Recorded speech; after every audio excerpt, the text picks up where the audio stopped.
Hello, and a warm welcome back to all of my subscribers. And if you're not a subscriber, why not join us? Today I'm exploring another section of the book, How to Improve Your Foreign Language Immediately by Boris Shekelman, and focusing on a tool called Embellish It. So far, there have been two categories of communicative tools in this book. One category involves social conversation tools, which are useful for presenting your language in a favorable light, and there are tools to help your language ability. The second category was workable in real talks where you need to communicate with native speakers, and these tools weren't intended to show off one's command of the language, but to help you articulate your thoughts. In the case of any system of classification, distinction is fairly artificial. Now this tool, Embellish It, is the first tool which we can classify among general purpose tools.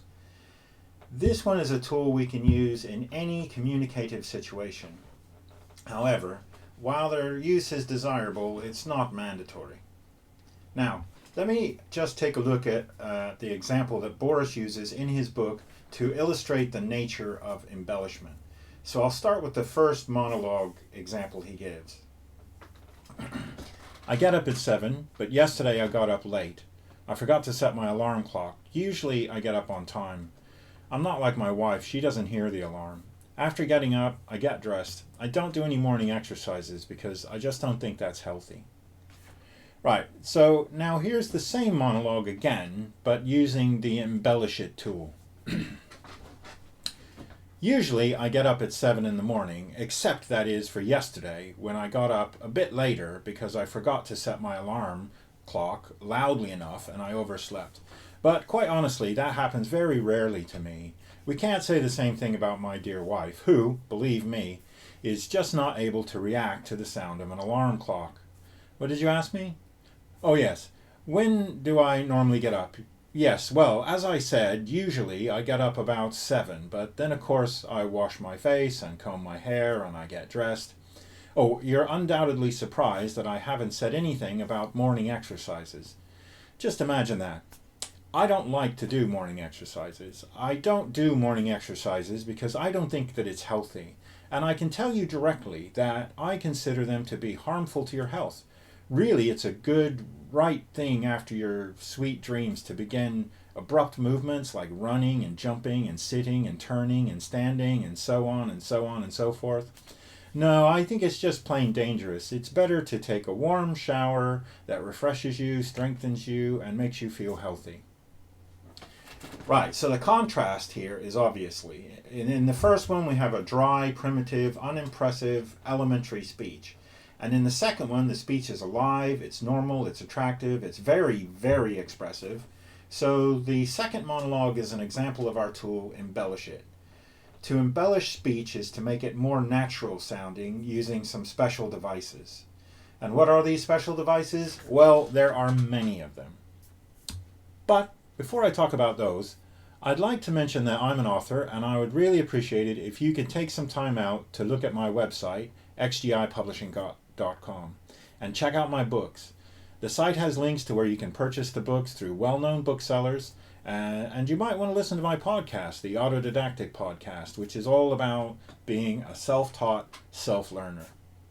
Okay, let's get back to Boris Shekelman's book and the devices that Boris uses to help you with the Embellish It tool.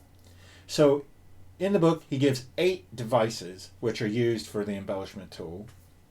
And the first one is exclamations and repetitions. So this would be, oh, right, you bet, great, yeah, no, sure, why not? These sorts of things. Now, then you have parenthetical expressions.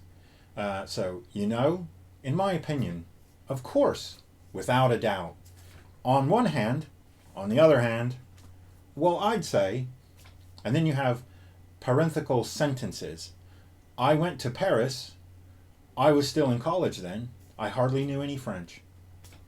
Then you have rhetorical questions. But who really cares about that?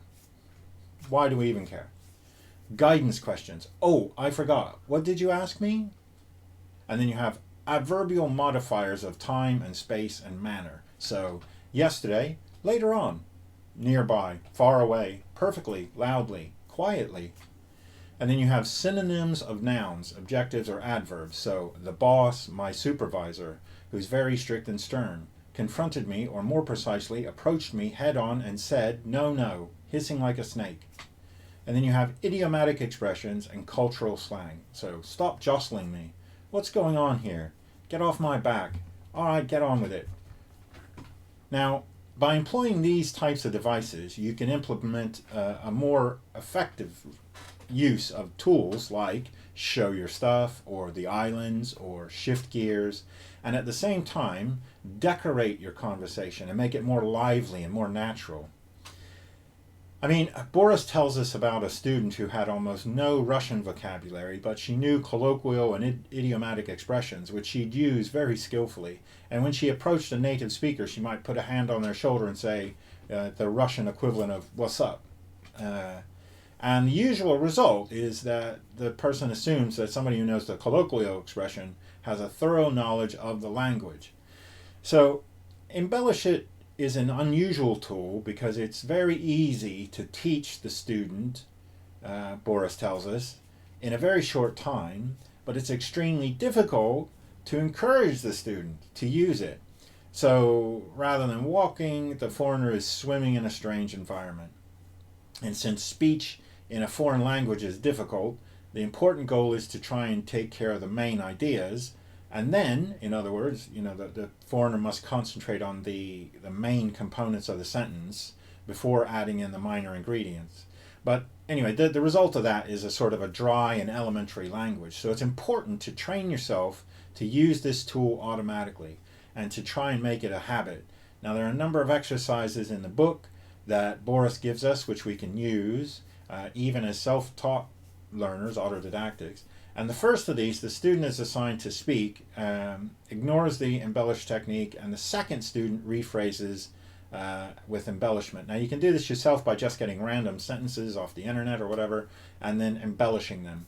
Now, the example given in the book is about pizza. So the first student says, I like pizza. And then the next says, and no doubt about it, no doubt about it, you can count on me. Like most people, I love, enjoy, relish, and adore pizza, blah, blah, blah, blah, blah. So basically, you just take the sentence and then you extend it and embellish it as much as possible. And you try and do this as often as you can to get used to it. Now, the second exercise assigns a second student to restate what the first student said using a synonym. So, for example, yesterday, having thought things over for a while, I decided to visit my friend who I'd had an argument with. And the second student, just a day ago, after considering it briefly, I made up my mind to call on my acquaintance whom I had quarreled with last week. So it's the same idea, but you're using different words and synonyms. And then the third exercise is a dialogue between two students, and the loser is the student who prepares or produces a bare or unembellished sentence. So for goodness sake, why in the world did you become a diplomat? Oh, I've always wanted, even dreamed of seeing other countries. What other countries have you seen? Right, so that student lost because they didn't embellish it. Now, embellishment appears to contradict simplify, which we talked about in an earlier video, but the tool has a different intent. Simplify is to streamline the sentence and make it more direct and easy to comprehend when you're giving relevant information or critical information. In contrast, embellishment doesn't involve the main components of the sentence. It's concerned with modifying the minor ingredients, so adding a bit of spice to it. So to simplify, you're trying to make sure that you can convey the thought succinctly and as well as possible, and then you can embellish it with additional components and adverbs and other things like that. So it's kind of like adding spices, as I say, to the basic ingredient. Now, in practice, Boris says that he often ran into resistance because native speakers of English are often taught in school to express their thoughts clear and as succinctly as possible, and they avoid wordiness or poor style or undesirable words. And so embellishing it is a specific tool with only one goal, and that's to make your language more colloquial, realistic, and natural. So if you really need to embellish your language in order to improve the perception of yourself as a foreign language speaker. Right. So that's it for me today, and this is one of the very last tools which I'll discuss from Boris's book. There's one more to go, and that will be in the next video. If you like these sort of videos, please like and subscribe and press the bell and all of that sort of jazz, and I will see you later. So thank you very much.